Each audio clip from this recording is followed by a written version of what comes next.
coming out tonight for this discussion about this book, Becoming Miss Burton, and its kind of implications for re-entry, but also for social justice more broadly.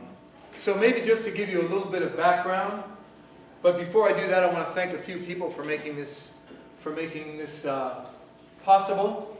We've had particularly Speaking Up for Racial Justice, Serge, CU, and especially Pat Marlowe has played an instrumental part in publicizing and helping us get people out from this. And I also want to thank Carol Inskeep, who is lurking here somewhere. Oh, there she is at the back. You may have seen her at the Urbana Free Library and other places, but she did a lot to help mobilize people and publicize the event, and she's been helping us over the years in terms of doing first follow-up. And lastly, I want to thank Whitney Jones, who seems to be hiding. There she is. There's Whitney Jones. She's responsible for the food, and she said that we can't let anybody leave until all the food is gone. So please feel free to go over there or take a detour on your way out, but make sure you consume everything that's there. I guess also, I just want to give a little bit of background about how we came to have this discussion group. So I was fortunate enough in May to be at a conference in New York where Susan Burton was actually just getting ready to launch the book. So she came and she talked about the book, and I got a copy of this book and started to read it, and I thought that this book was something that we as first followers, as people involved in re-entry, needed to read. I came back, showed it to Marlon, he read it, and we agreed that it was something that we wanted to read as a group and discuss the relevance of it for our work. And we'd never really done anything like this before, but it's been quite a good process for the last month. Once a week we've been getting together and talking about different chapters in the book. But I want to just say that I think there's three reasons why this book is particularly special for our constituency. First, it's an incredible individual story of redemption, of moving from someone who's growing up in a situation in South Central LA, in a situation of being sexually abused, managing to advance in her life only to have her 5-year-old child run over by a police car and killed, and from there she went on a downward spiral for almost 2 decades of addiction and incarceration. But in the end she found her way out of that and began to work to build an organization of formerly incarcerated women in particular.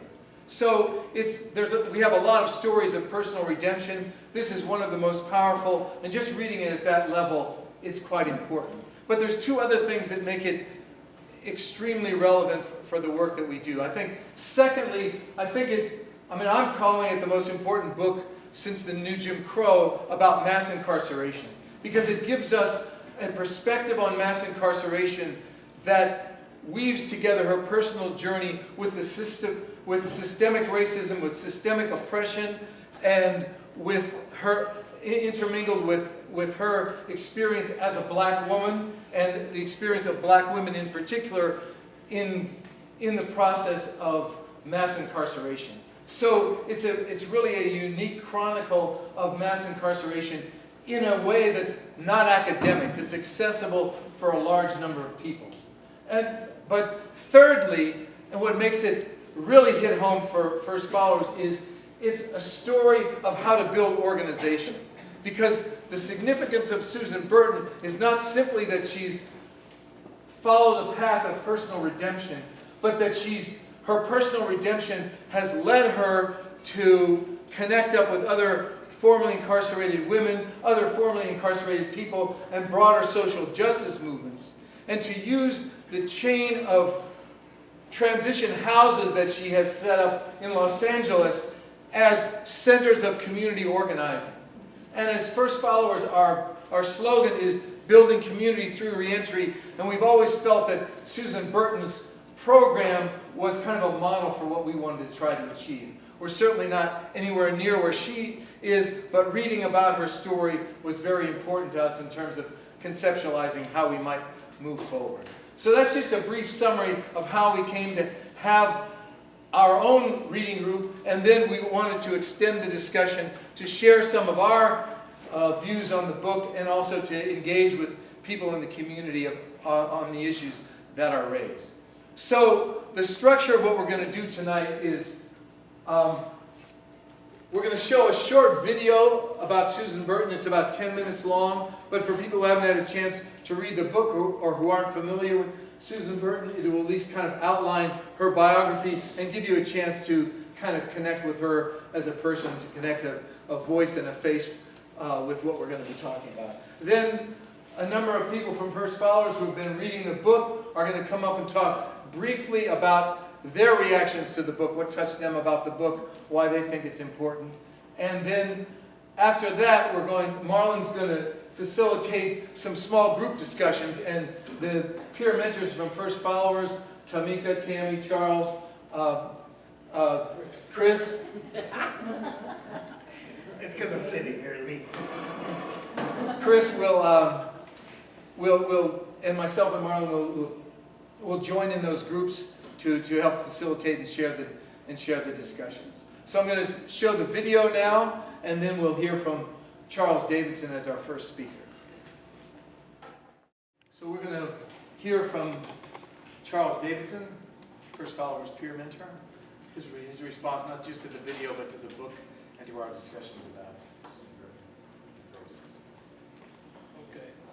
Like you said, my name is Charles Davidson. I'm a peer mentor of First Followers. When I first started reading the book, it reminded me of my past, you know. And also the background check Walmart gave me when I went over there. The reason why they told me, you know, I couldn't work that week. And I liked her dedication to help other people and energy she had to make it happen.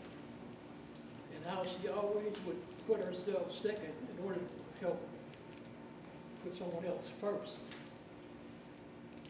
Or give up her own salary to hire a most needed attorney for the program. And she always lifted up her people in the program to make sure everyone's working on the same page. How she taught them to love themselves first, and that their lives still matter even though they made a bad decision in their life. The last but not least, how she motivated the community to work with her, and when she motivated the community to work with her, that's when the legislations, the Department of Corrections, the lawyers, and everybody else came in to help her. It's all about the community. The community come together, we can do anything. You know, together we stand tall. Thank you.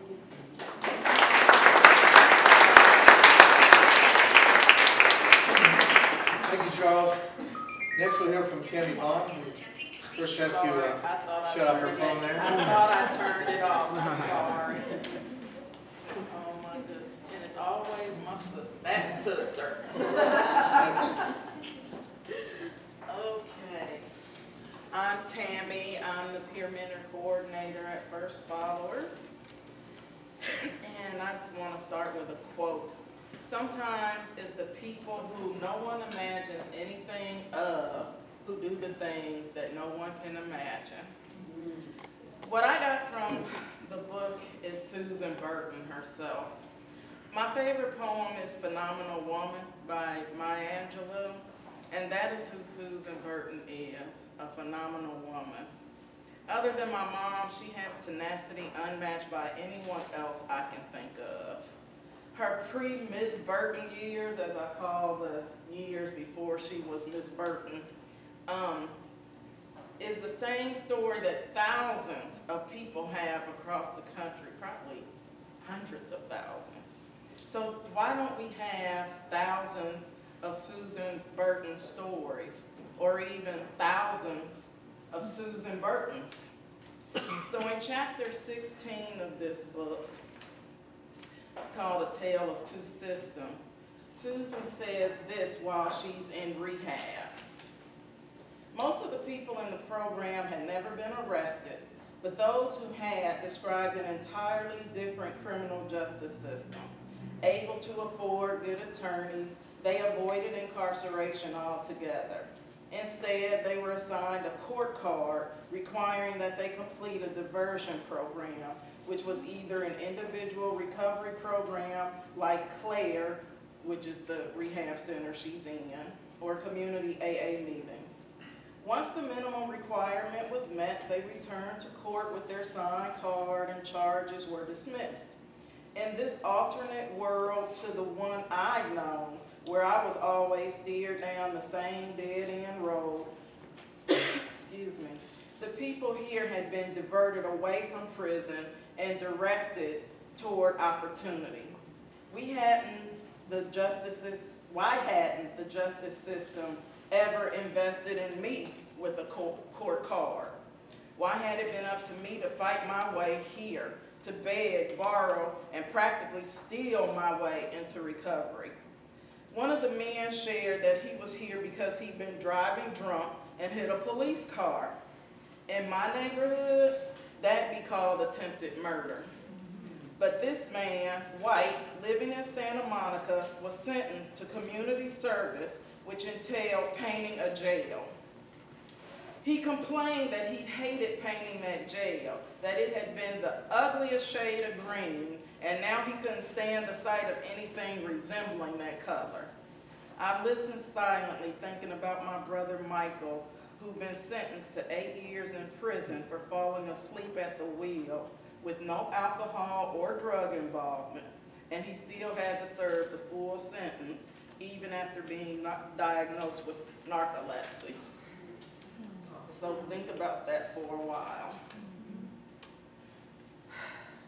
One thing I wanted to point out,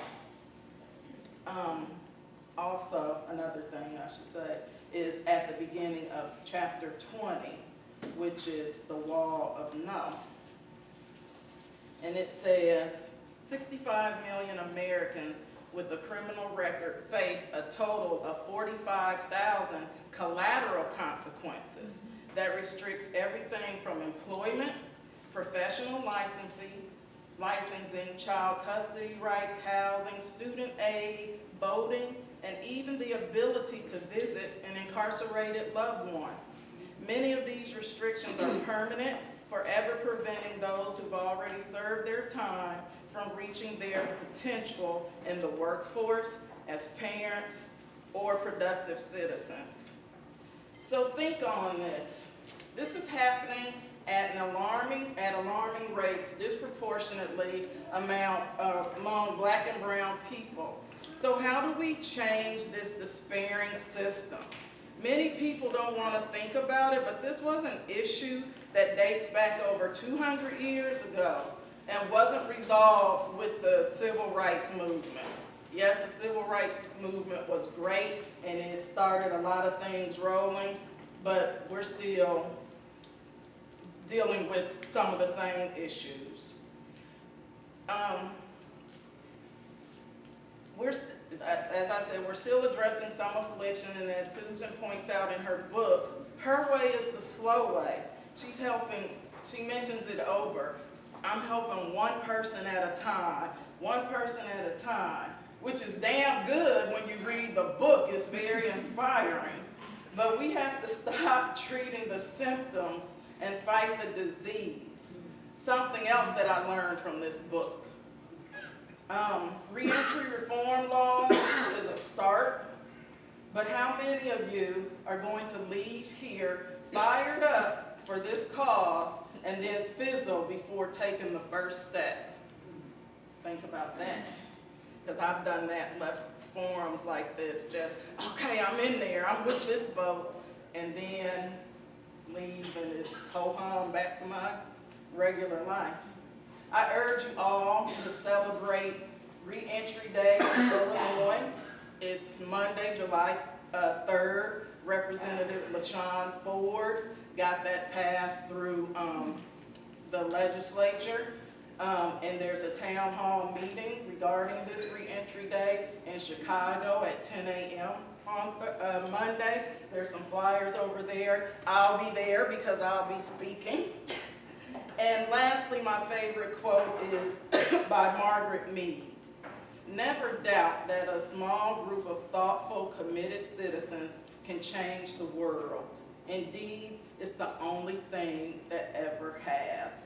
There to be that small group of thoughtful, committed citizens today by joining the Susan Burton bandwagon with first followers. Thank you.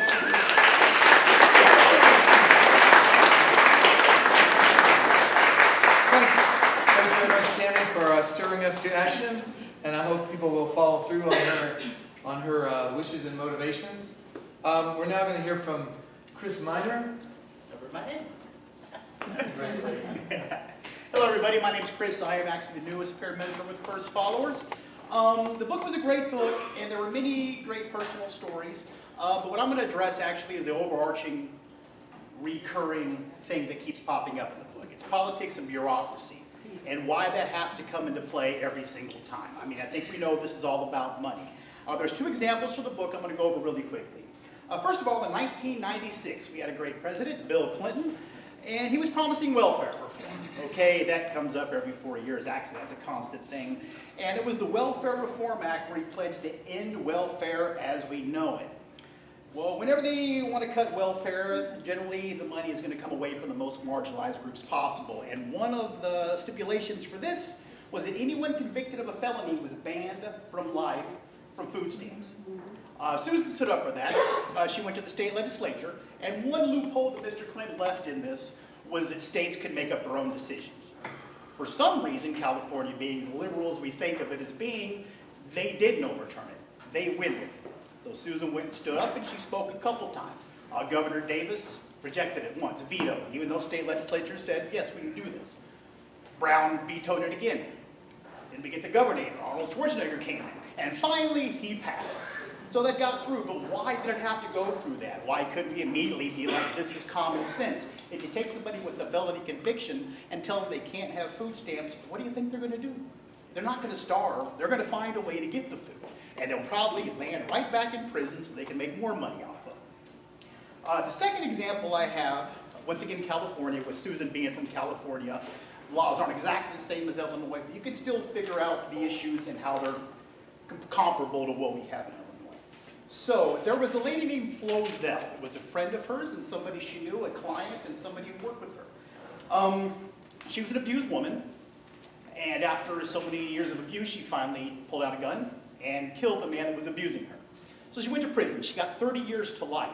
Now in California, if you get life, you have a 5% chance of ever getting parole. Basically, if it says life, you're probably going to serve life.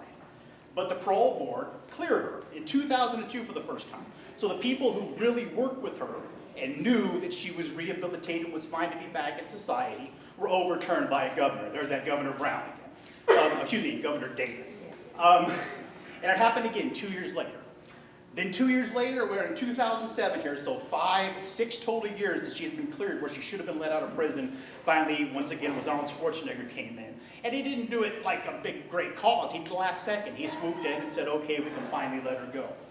So with that, it's just really sad how this bureaucracy and politics play into all this. I mean, if you make a mistake, you serve your time. It's not supposed to be about punishment. It's supposed to be about rehabilitation. In reality, it's all about making money.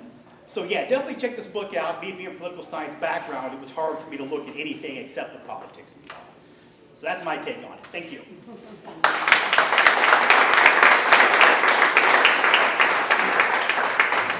So I think the speakers, are beginning to give us a better idea beyond what the video shows us. I mean, the video shows us kind of the individual kind of redemption that people are facing and how they support each other through the process of support and building their organization. But what Tammy and Charles and Chris are telling us also is that the organization, A New Way of Life, was active well beyond what you see in the House. They were going to state capitals, they were going to community structures, they were fighting on all fronts to change the laws, to change those 45,000 collateral consequences. And the key point is that it's the people who were directly impacted, the people who had been incarcerated, who had faced the brunt of the system, who are learning how to speak out and fight to change it. And that's what we are trying to do at First Followers, to enhance the voice of formerly incarcerated people and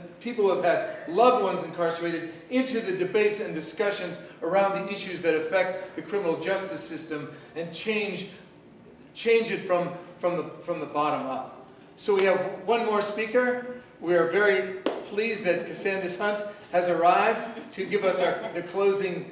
I'm sure she'll close with a blaze of glory like she always does. Yes, she does. My name is Cassandra Hunt, and I'm also a peer mentor of First Followers. Man, this right here really touched home for me. I really have a passion to help people because of the simple reason that I also went through a reentry program. But at the time it was called recovery homes. In Illinois, we don't necessarily have enough of them. By me reading some of this book, I didn't get a chance to finish it, and watching all the clips that she have online, it gave me a whole lot of information. One thing that she said that really stood out to me was that when we get locked up, we get locked out.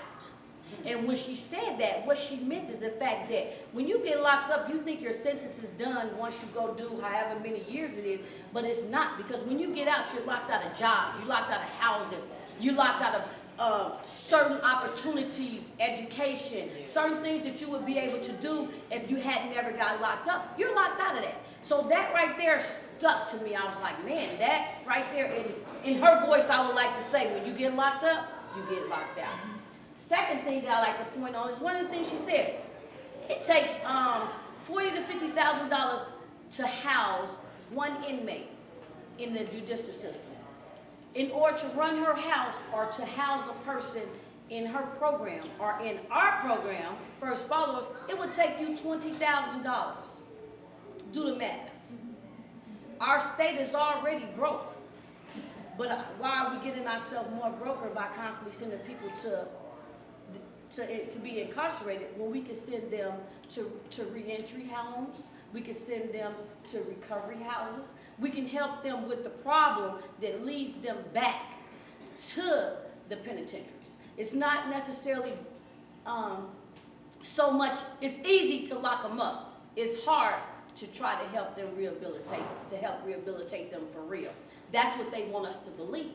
But that's not true, because I stand here today and I'm able to say not only am I rehabilitated, not only can I say that I am a successful citizen in Illinois, I'm also out trying to help people. I feel like I'm just like Susan. I feel like that I can stand up here, me and all my peer mentors can stand up here and say that we're wanting to give back what was so freely given to us, to help people, to let them know that you don't have to be beat down just because good people make bad choices. That's not the person. And another thing that I seen in one of her clips was the fact that all the people that she dealt with, she made sure that she spoke on the fact that none of the people was bad. They just didn't have the right guidance after they was released. Once they was released from the penal system, they was just left out there. In California, they let you out there with $150 or $200, plus you pay for your own ticket to get back to where you're going. In Illinois, they let you out with nothing. You get $10. So you can imagine if a person can't make it off $150 or $200, how do you think the people getting out in Illinois can make it with $10? You're definitely going back to where you came from, and you're definitely going back worse than what you was when you left. The penal system is only going to teach you one thing: how to either be what you want to quote, not quote, say a better criminal, or how to say that I give up. I'll just go back. It's easier for me to be incarcerated than it is for me to be able to survive out here with no job, no housing, no support. And that's what us at First Followers, that's what we're trying to give. We're trying to give people that support that they need. We're trying to help them get their IDs, help them be able to find jobs. That's what we are binding together to try to build that that pathway to getting on the right foot when you come home, or that pathway of getting on the right foot so you don't have to go back. That's what First Followers is about. And along with the help of the community, along with the help of people helping us, no, it's not going to be easy. It's not going to be cheap. We're going to need some financial help. We're going to need some support from a lot of people, but we're willing to embrace all that. You know, we're willing to embrace all that because we know we can't do it all by ourselves. So with me saying that, I want to thank you all for coming out. I appreciate y'all taking y'all time out to hear and to come out to know that there's someone out here that's willing to help people when they come home with the reentry program.